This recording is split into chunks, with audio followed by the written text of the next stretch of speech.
पश्चिम बंगाल की मुख्यमंत्री ममता बनर्जी मुर्शिदाबाद पहुंची हैं। आपको बता दें कि वक्फ कानून के विरोध में मुर्शिदाबाद जिले में कई जगह बीते दिनों जमकर हिंसा देखने को मिली थी। वहीं दूसरी ओर ममता बनर्जी के दौरे से ठीक पहले वहां एक नया बवाल खड़ा हो गया है। दरअसल आपको बता दें कि हिंदू परिवार ने ममता पुलिस पर आरोप लगाया है कि उन्हें पुलिस ने डराया धमकाया है और इसकी शिकायत भी उन हिंदू परिवारों ने बकायदा सीजीआई संजीव खन्ना से की है और इसी के साथ ही सुरक्षा की गुहार भी लगाई है। आपको बता दें कि इसके अलावा ममता बनर्जी के मुर्शिदाबाद दौरे पर बीजेपी के साथ साथ कांग्रेस भी जमकर हमलावर है।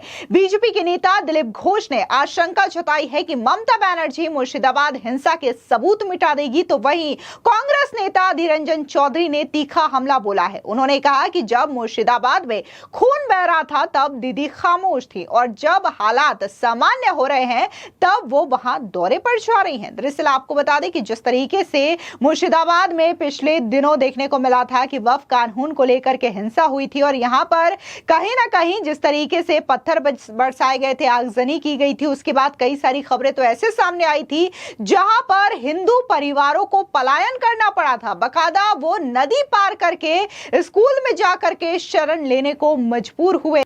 आपको बता दें कि इसके अलावा तृणमूल कांग्रेस के जो सांसद हों या फिर विधायक, वो और भी दंगे को भड़काने का काम कर रहे थे। आपको बता दें कि पिछले दिनों टीएमसी के ही विधायक का बयान सामने आया था जहां पर उन्होंने ये तक कह दिया था कि अगर वक्फ कानून को वापस नहीं लिया जाता तो वो कोलकाता की सड़कों को जाम कर देंगे। इतना ही नहीं, जो टीएमसी के सांसद हैं यूसुफ पठान, उन्होंने भी पूरी तरीके से इस हिंसा को लेकर के खामोशी साध रखी थी और ना ही वो इस एरिया में मिलने के लिए पीड़ित परिवारों के पास पहुंचे। तो वहीं दूसरी ओर आपको बता दें कि जिन हिंदू परिवारों ने शिकायत की है उसकी बात करें तो आपको बता दें कि शमशेरगंज में मारे गए पिता पुत्र हर गोविंद दास और चंदन दास के परिवार ने मुर्शिदाबाद पुलिस पर गंभीर आरोप लगाए हैं।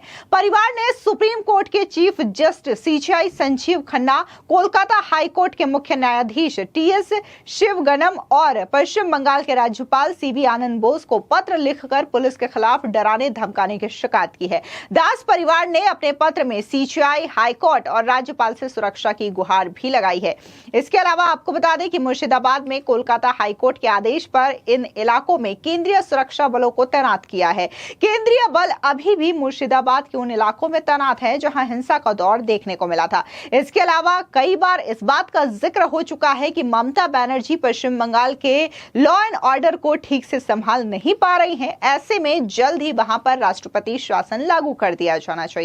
आपको बता दें, वहीं ममता बनर्जी जब मुर्शिदाबाद पहुंची तो उन्होंने इशारों ही इशारों पर बीजेपी पर बड़ा हमला बोलते हुए ये कहा कि दंगा और हिंसा कराने की बजाय अगर जो सरकार है वो देश के बॉर्डर की सिक्योरिटी पर ध्यान दे तो काफी ज्यादा मसले हल हो सकते हैं। सुनिए क्या कुछ ममता बनर्जी ने मुर्शिदाबाद में कहा।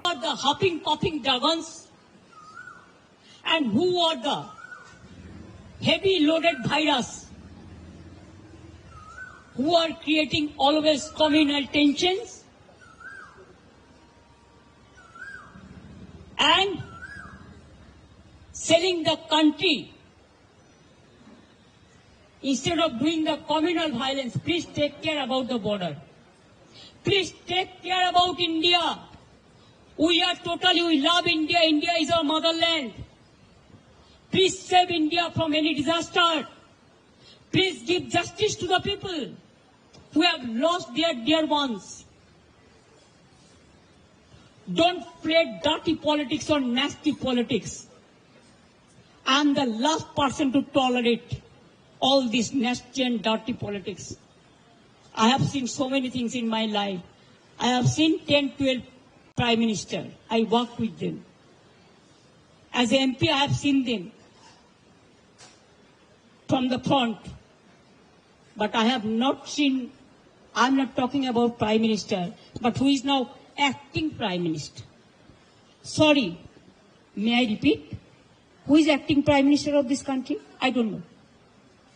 Somebody told me there are some students. So may I ask you, who are? BJP can reply that question. I will tell him, take care for border. Instead of taking care for communal rights, and trying to create nuisance or There are so many words. और कत बोलूं? Try to be honest, sincere, and responsible and reasonable. When you are in the chair, you cannot divide the people. This may be your one food may be digestible to one, but it may not be digestible to another. এটা স্বামী বিবেকানন্দকে coat করে বললাম। वहीं दूसरी ओर बात अगर हम BJP के नेता दिलीप घोष की करें तो दरअसल आपको बता दें कि मुर्शिदाबाद दौरे को लेकर के ममता बनर्जी पर हमला बोलते हुए दिलीप घोष ने यह कहा कि ममता बनर्जी इतने दिन के बाद आखिर वहां क्यों जा रही हैं? हिंसा को 26 दिन बीत चुके हैं, तब ममता बनर्जी को जाना चाहिए था, लेकिन वो अब इसलिए जा रही हैं ताकि वहां पर सबूत मिटाए जा सके। सुनिए बीजेपी के नेता दिलीप घोष का ये बयान। ये तो मुख्यमंत्री जी को पहले जाना चाहिए था मुर्शिदाबाद, क्यों नहीं गए? वो यहाँ इमाम लोगों को बुला करके मीटिंग किया, उनका प्रशंसा किया, सम्मानित किया, मंदिर उद्घाटन किया, वहाँ गए। लेकिन जहाँ हाहाकार कर रहे थे हिंदू, और एक बार नहीं बार बार मुर्शिदाबाद मालदा में हिंदुओं के ऊपर अत्याचार होता है, उनको घर छोड़ना पड़ता है, उनका संपत्ति को बर्बाद किया जाता है, जलाया जाता है। कभी ममता बनर्जी कुछ नहीं बोली और इस बार भी नहीं। और अब इसीलिए इतना देर जा रहे हैं कि वहाँ का सारा जो चिन्ह है, जो भी एविडेंस है, उसको मिटा दिया जाएगा। उनके साथ जो प्रेस वाले जाएंगे उनको उनके सामने कोई एविडेंस नहीं रहेगा, कोई ऐसा चित्र नहीं रहेगा, क्योंकि 3-4 दिन के बाद से ही वहाँ रिपेयरिंग शुरू हो गया था। सरकारी अलग अलग दफ्तर के ऑफिसर जाके सीमेंट बालू लेके मंदिर को रिपेयरिंग करना, घर को रिपेयरिंग करना, यही करना शुरू किया था कि लोगों को पता ना चले कुछ ऐसा घटना हुआ है, क्योंकि ममता बनर्जी उसको नकार दिए। जिन्होंने दंगा कराया, मुर्शिदाबाद में हरगोविंद और चंदन दास को खून कराया, वो जा रहा है। अरे क्या बात है, सब लोग जानते हैं। मुर्शिदाबाद का सारे हिंदू परिवार को मालूम है इस दंगा कराया ममता बनर्जी। इस दंगा को रोक सकते थे ममता बनर्जी, लेकिन उन्होंने कराया इसको। आज इतना दिन बाद क्यों जा रहा है? गवर्नर घूम के आया कब? Minority commission, human right commission, women's commission, सारे घूम के आया, उनको समय नहीं मिले, आज जा रहा है। तो इसीलिए हम समझता है सिर्फ आई वॉश करने के लिए जा रहा है, हिंदू वोट बैंक को संतुष्ट करने के लिए जा रहा है। लेकिन सारे हिंदू को मालूम है हिंदू लोगों का घर लूटने का, हिंदू को खून कराने का नायिका ममता बनर्जी। वहीं दूसरी ओर मुर्शिदाबाद दौरे से ठीक पहले ममता बनर्जी ने बयान देते हुए ये कहा था कि मैं मुर्शिदाबाद पहले भी जा सकती थी, लेकिन अगर वहां शांति और स्थिरता नहीं है तो हमें वहां जाकर अशांति नहीं फैलानी चाहिए। आज मैं वहां जा रही हूं, आज मैं बहरामपुर पहुंचूंगी और वहां समीक्षा बैठक करूंगी। कल मैं धुलियान जाऊंगी और उन लोगों को जरूरी मुआवजा दूंगी जिनके घर और दुकानें तबाह हुई हैं। सुनिए ममता बनर्जी ने मुर्शिदाबाद दौरे से जाने से पहले क्या कुछ कहा। लेकिन जब तक हमारा कोई चीज अगर कुछ हो, स्टेबिलिटी ना आए, पीस मेंटेन ना हो, तब तक हम लोगों को जाके डिस्टर्ब नहीं करना चाहिए। ये हम बराबर मांगते हैं। स्टेबल बहुत दिन से हो गया, लेकिन हमारा जगन्नाथ धाम का प्रोग्राम था, वो बहुत दिन पहले हम अनाउंस किया था। तो वो प्रोग्राम करके उसको इस्तेमाल करके टॉप मैंने आज जा रहा हूँ, लेकिन वेदर अभी हेलीकॉप्टर में ट्रैवल करना सेफ नहीं। कभी कभी बारिश आ जाता है, कभी कभी नेचुरल कैलामिटीज इतना खराब हो गया है, कभी कभी टॉर्नेडो आ जाता है। इसके लिए बहुत मुश्किल से हमको प्रोग्राम बनाने पड़ता है, बहुत दूर दूर का प्रोग्राम। बीजेपी लोगों को तो ट्रेन ही लेके कमरा लेके चला गया without minister. I was the railway minister twice, I know the system. Even my party hired the train for 100 days job worker protesters. They deposited the money, but they were cancelled at the last time. But how the BJP leaders can go? What I have seen in the media with 4 cameras train, what they are not entitled to do so. The divisional commissioner, the engineers, the GM, and the minister is entitled for that. I never used my VIP card. हम कभी नहीं किया। हम always common train से यातायात करते हैं, हम सैल्यूट नेवर यूज।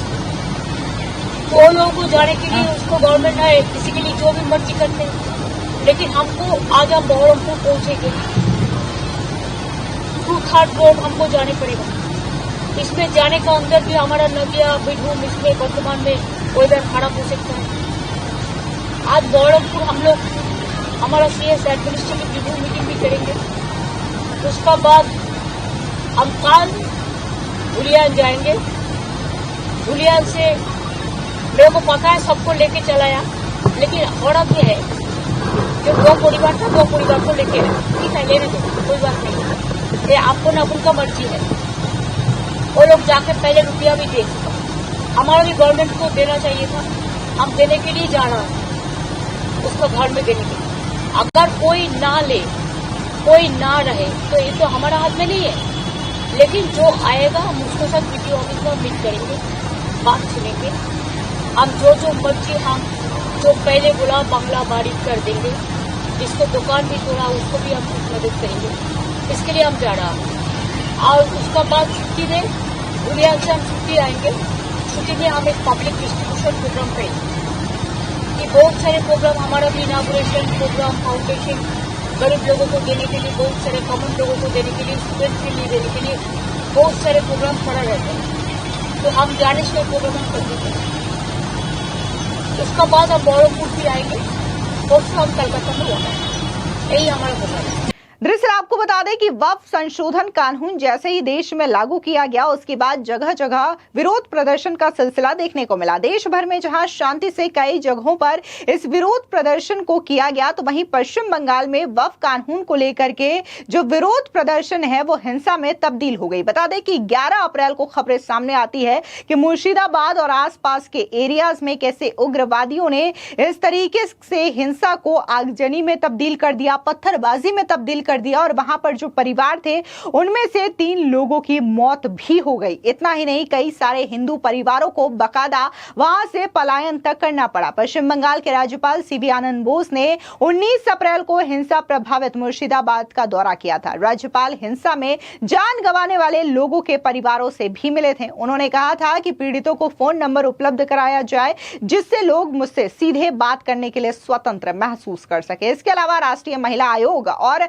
राष्ट्रीय मानवाधिकार आयोग की टीम भी मुर्शिदाबाद पहुंची थी। बता दें कि NCW के अध्यक्ष विजया राहटकर गुरुवार को कोलकाता पहुंची थी और 11 अप्रैल को हुई हिंसा के दौरान मारे गए बाप बेटे के परिवार से मिलने के बाद विजया ने कहा था कि ये लोग इतने दर्द में हैं कि मैं अभी बोल भी नहीं पा रही हूं, मेरे पास उनके दर्द को बयां करने के लिए शब्द ही नहीं है। दरअसल आपको बता दें कि मुर्शिदाबाद जिला बांग्लादेश की सीमा से सटा है। जिले में मुसलमानों की आबादी तकरीबन 70% है। यह पश्चिम बंगाल का सबसे ज्यादा मुस्लिम आबादी वाला जिला है। ऐसा नहीं है कि मुर्शिदाबाद में इस बार ही हिंसा हुई हो, इससे पहले भी कई बार यह हिंसा मुर्शिदाबाद में देखने को मिली है। दिसंबर 2019 में नागरिकता संशोधन कानून यानी कि CA के खिलाफ प्रदर्शन हुए थे, तब भी मुर्शिदाबाद में हिंसा भड़क गई थी।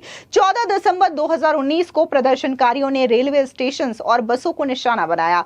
लाल गोला और कृष्णपुर स्टेशन पर 5 ट्रेनों में आग लगा दी गई और सूती में पटरियां तोड़ दी गई थी। इसके अलावा 2024 में रामनवमी के दौरान मुर्शिदाबाद के शक्तिपुर इलाके में हिंसा भड़की थी। इस दौरान 20 से ज्यादा लोग घायल हुए थे। हिंदूवादी संगठनों ने आरोप लगाया था कि जुलूस पर छतों से पत्थर फेंके गए थे। इसके बाद दोनों पक्षों के बीच झड़प हुई थी। यानी कि मुर्शिदाबाद का ये वो एरिया है जहां पर हर बार हिंसा देखने को मिलती है, लेकिन इसके बावजूद राज्य की ममता सरकार अभी भी कोई सख्त एक्शन नहीं ले पाई है। फिलहाल इस पूरी खबर पर आपकी क्या राय है, कमेंट सेक्शन में जरूर बताएं। धन्यवाद।